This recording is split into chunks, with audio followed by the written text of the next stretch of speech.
When you hear about AI, the first thing you probably think of is ChatGPT or Claude or some other AI tool. But behind that, there's one company secretly controlling the entire AI industry, NVIDIA. And in just a few years, NVIDIA went from making gaming graphic cards to becoming one of the most valuable companies on Earth. But how could they do that?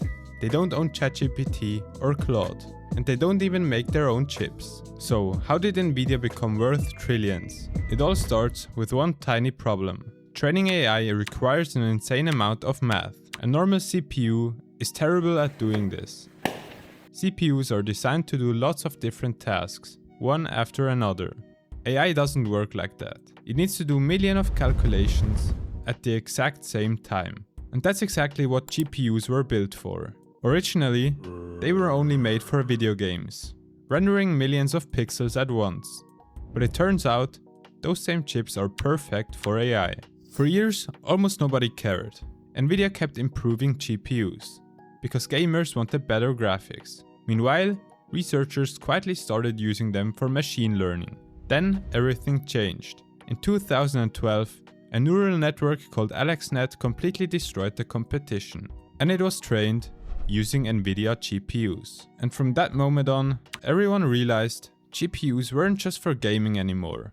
They were becoming the engine behind AI. Most companies would have stopped there. NVIDIA didn't. Instead of only selling chips, they built an entire ecosystem. The biggest piece? CUDA. CUDA is NVIDIA's programming platform.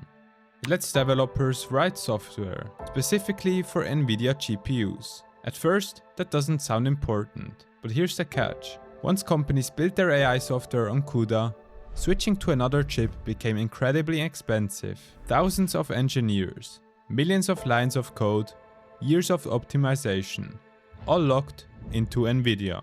Then ChatGPT launched, and suddenly, every company wanted AI. Microsoft, Meta, Google, Amazon, Tesla, OpenAI. They all needed one thing: more GPUs. The problem with that? There weren't enough. Demand exploded, while supply stayed limited. So NVIDIA could sell almost every chip they made. And these weren't cheap. Some AI servers cost hundreds of thousands of dollars. Companies were buying them as fast as NVIDIA could ship them. And competitors were struggling. Designing an AI chip is hard, but building one is even harder. So NVIDIA thought, let's just design the chips. The manufacturer of NVIDIA is actually TSMC, the same company that also builds chips for Apple and AMD.